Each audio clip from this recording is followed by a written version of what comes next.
Way higher, ho, way higher, ho, way higher. Way higher, ho, way higher, ho, way higher, ho. Way, oh, hey, oh, hey, oh, hey. Way, oh, hey, oh, hey, oh, hey. Way higher, ho, way higher, ho, way higher. Way higher, ho, way higher, ho, way higher. Way higher, ho, way higher, ho, way higher, ho. Way, oh, hey, oh, hey, oh, hey. Way, oh, hey, oh, hey, oh, hey. Way higher, ho, way higher, ho, way higher. Way higher, ho, way higher, ho, way higher. Way higher, ho, way higher, ho, way higher. Ô, Marcelo. Seja bem-vindo, guerreiro. Gratidão.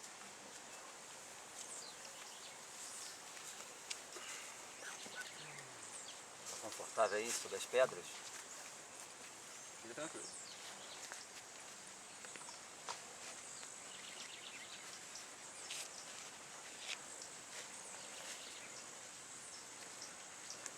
Bom dia, estamos aqui hoje em Vitória de Santo Antão, Pernambuco, no espaço sagrado Grande Mãe, que é a Casa da Onxa, a ordem mística xamânica Buscadores da Divina Luz. E hoje nós temos o prazer de introduzir, de apresentar o mestre César Cruz, caminhante de longa data, xamã, amigo, professor, que vai falar um pouquinho sobre o xamanismo, um pouquinho sobre o trabalho dele, com a Tenda do Suor, a INIP. E, bom, para começar, como foi seu caminho do xamanismo? Como você iniciou? Como todos buscadores, um dia eu queria descobrir por que estou aqui. E conheci vários caminhos. E um dia que eu tive a oportunidade de conhecer a proposta, né, sobre essa filosofia do xamanismo, a conexão do homem com a natureza, ali eu me identifiquei. E durante vários anos da minha vida fui um buscador nesse caminho, auxiliando os xamãs, trabalhando como homem do fogo, aprendendo com várias tradições. E essa hoje para mim é a filosofia que me mantém no meu ponto de equilíbrio.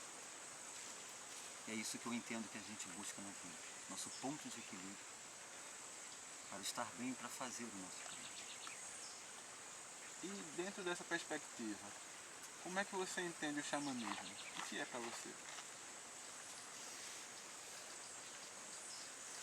Essa tradição fala que quando o homem se afastou da natureza, dos elementos, quando o homem deixou de se encantar com a sombra de uma árvore, com o canto dos pássaros, com tudo que é bonito e é sagrado, ele começa a perder a identidade da sua alma, da sua essência. Ele começa a adoecer. Ele se torna artificial. Então, eu acredito que se você consegue perceber a beleza e o sentimento em todo esse movimento que acontece todos os dias, esse mesmo sentimento, essa percepção você vai ter com o outro. E aí começa o resgate dessa consciência que estamos todos interligados. Certo. E pensando nesse resgate dessa consciência, que práticas que você facilita para auxiliar os irmãos? As práticas são a principal. Perceba, se sinta, observe sua respiração. Essa consciência, né, de estar atento a cada movimento, que nós somos um universo. Essa é a principal. Conheça-te a ti primeiro. se perceba. Quando eu percebo que a pessoa já está consciente disso, então eu convido ela para as práticas mais próximas da natureza. Aí ela vai perceber que o fogo tem uma essência, que a terra tem uma essência, que o ar tem uma essência, que a água tem uma essência. Porque ela vai perceber que o fogo respira, que a água traz canções, que a terra pulsa, e que o ar, que é tão precioso para nós, tem um poder de nos curar. E das técnicas ancestrais e das técnicas que o neoxamanismo trouxe para a atualidade, que tipo de trabalho você desenvolve? Para mim, a que eu mais me identifiquei como medicina, e que eu tenho assim muita honra de poder liderar, o que a gente chama, né, da tenda do sol. Que é justamente nessa cabana, que você já vê lá de cima filmando. Aqui é uma prática que eu chamo de uma grande alquimia. É o momento de trazer o ser humano em contato com a consciência de cada elemento desse que eu falei no começo. Aqui nós vamos ter, né, a força do fogo, a força da terra, da água e do ar. Nos trazendo o quê? O primeiro passo é a purificação. Nós viemos para nos purificar. Nós não vamos atingir a nossa essência mais divina enquanto a gente não equilibrar a nossa escuridão. E essa é uma prática ancestral que ela, de alguma maneira, ela continua sendo atual. Ela se encaixa muito bem na proposta de hoje dos buscadores, né? Apesar de toda a evolução da nossa espécie, de toda a tecnologia, aqui é um momento em que a gente retorna a uma prática ancestral.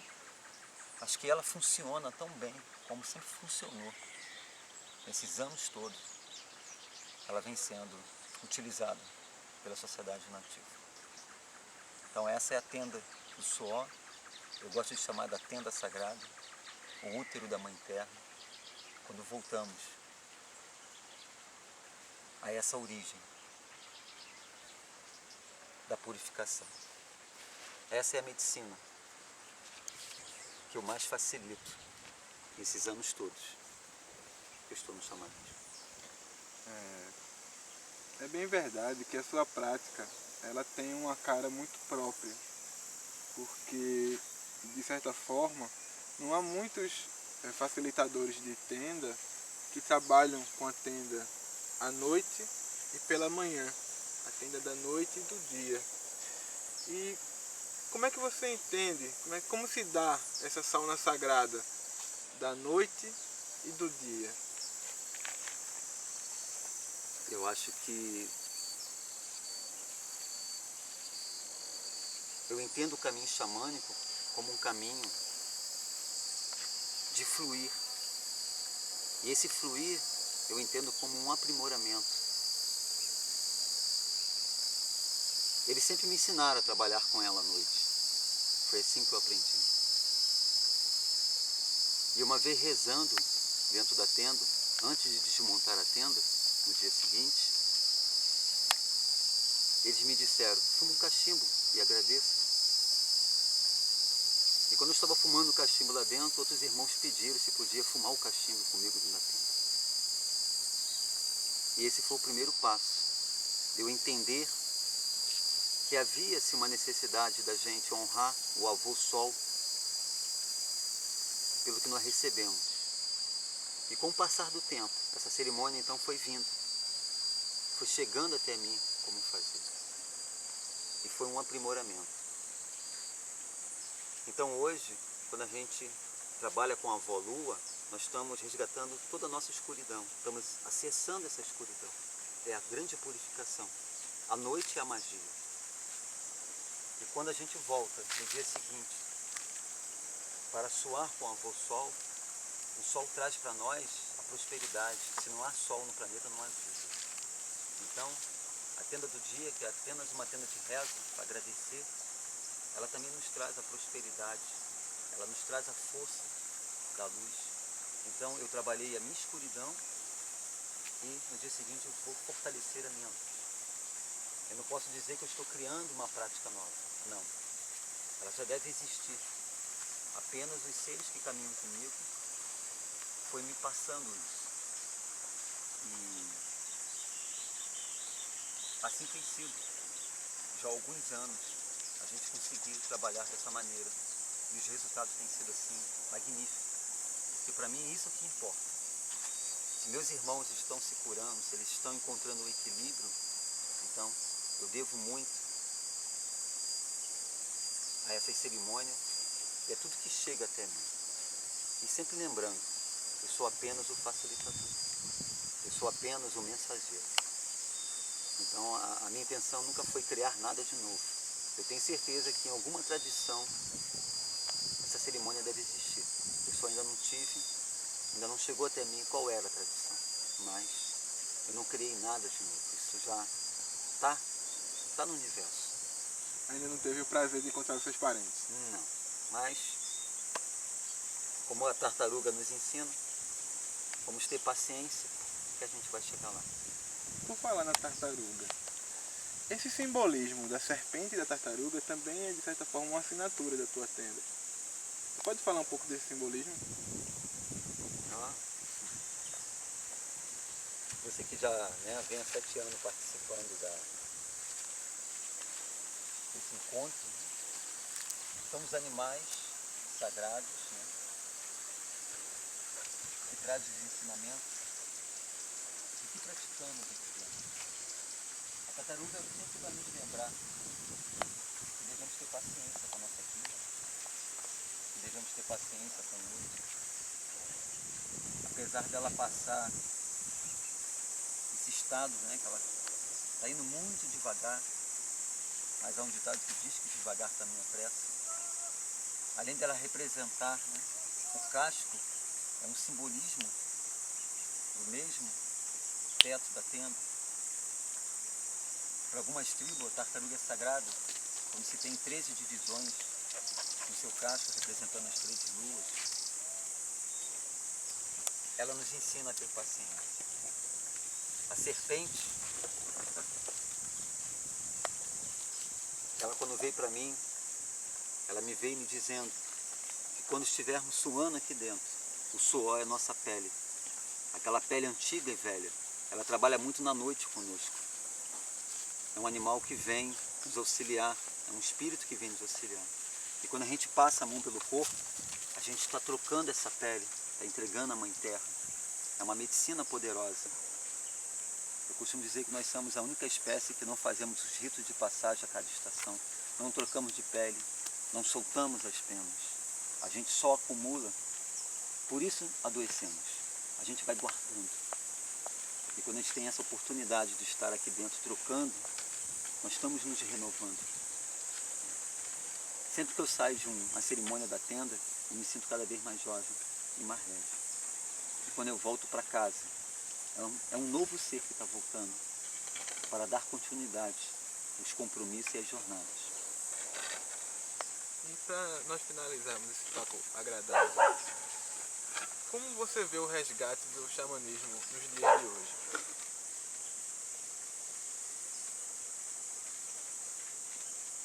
Um pouco preocupado, por um lado. Por outro lado, vejo com bons olhos. Espírito da águia.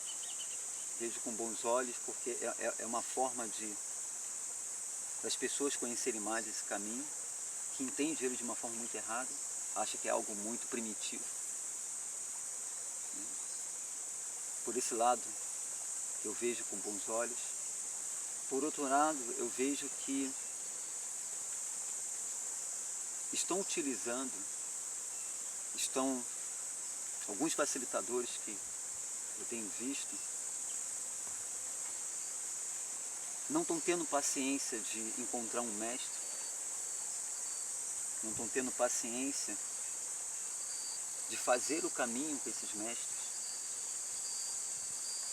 e de ser pronto, de ser preparado por esses mestres. Isso me deixa assim um pouco preocupado, porque se alguma coisa der errado, não vai ser apenas no encontro daquela pessoa. Ah, foi participar de um encontro xamânico e aconteceu isso, como já está acontecendo, como eu já vi algumas coisas acontecer. Olhando por esse ângulo, isso me preocupa, né? Eu estou há 20 anos nesse caminho e só tem 15 anos que eu fui permitido, né, a começar a liderar coisas simples, como uma roda, acender um fogo. Então se leva-se muito tempo. E nesse caminho do xamanismo não existe atalho. Ninguém se torna um facilitador e um líder de um dia para o outro. Leva-se muito tempo. Há cerimônias que eu ainda não posso liderar porque eu ainda não estou pronto. Eu preciso amadurecer mais. Então, uma das coisas que me preocupa um pouco é isso. Eu vejo muitos movimentos xamânicos, mas o xamanismo ele tem que ter a conexão, uma essência com os espíritos. Ele não pode ser uma coisa apenas de conhecimento, apenas porque ouviu falar ou participou uma vez de alguma coisa. Eu posso até estar errado nessa minha forma de pensar, mas é como eu entendo. E é assim que eu fiz o meu caminho. É a Sagrada Palavra. É a Sagrada Palavra. E nesses 20 anos, você viu o xamanismo crescer? Você acha que está crescendo esse movimento, particularmente no Brasil, ou você acha que não? Sim, eu vejo um crescimento assim muito devagar, não muito, né? Não é aquela febre, isso também é perigoso. Eu já vi muitas coisas acontecer dessa maneira, numa explosão e depois se perdia. O que eu estou vendo que está saindo um pouco, né, do Rio e São Paulo, está se espalhando pelo Brasil. Já tem 7 anos que eu tenho vindo aqui para o Nordeste, que aliás é uma terra que eu gosto muito, que é a terra dos meus ancestrais, né? E tem sido feito trabalhos bonitos aqui, né? Até o nascimento desse espaço é uma semente de uma grande irmã, né? Um dia eu tive o prazer de conhecer, e hoje há um movimento muito consciente, né? e muito firme aqui. Isso porque o xamanismo já acontecia aqui e de repente eu vim só fazer parte, né, daquela folhazinha que pertence àquela árvore, como outros irmãos vão vir e estão vindo. Então isso está, nesse sentido eu vejo, porque há 10, 15 anos atrás era muito Rio e São Paulo e um pouco o Sul. Então eu vejo isso como um crescimento, né, mas só tendo esse cuidado, né, da essência, da base de quem está trazendo. Isso é importante, né? Porque sempre a primeira impressão é que fica. Se a impressão não for boa, você vai ter maior trabalho de mostrar, não, esse caminho não é dessa forma, olha, é assim. Então esse é o único cuidado que eu peço, né? Não é só ter esse cuidado. E tem alguma palavra final que você gostaria de deixar para os que vão receber esse projeto, essa conversa da gente? Olha, eu sempre costumo dizer que o xamanismo ele não é o único caminho de você encontrar o equilíbrio. Ele é uma das ferramentas que particularmente eu me identifiquei. Então é importante deixar que todos os caminhos que tem a proposta de fazer você chegar até o Criador, ele é um bom caminho. E o xamanismo é um deles. Então eu acho que quem segue essa tradição é porque se identificou com o pulsar do tambor, com o canto, com o acender da fogueira. Então se a pessoa não tem essa identificação, ela não vai entender o xamanismo. É um excelente caminho para quem está pronto para ele. Quem não está pronto não vai entender. E aí a gente vai ver aquele julgamento. Isso é um caminho primitivo? Não. Ele é um caminho sagrado. Muito sagrado. Bom, vamos tocar um pouco para finalizar e deixar um presente para você. Opa, tá bom.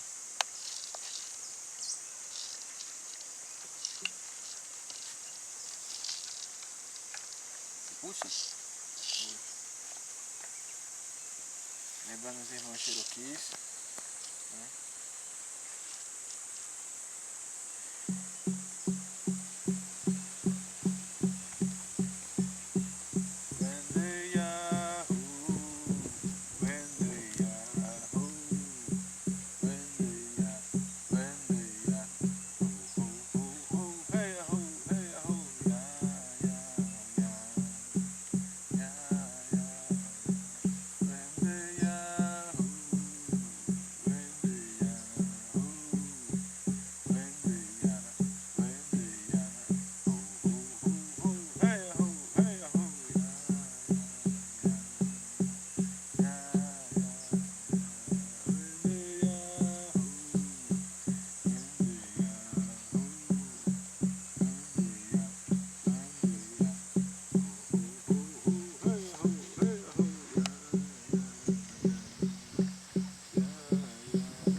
Coisa boa.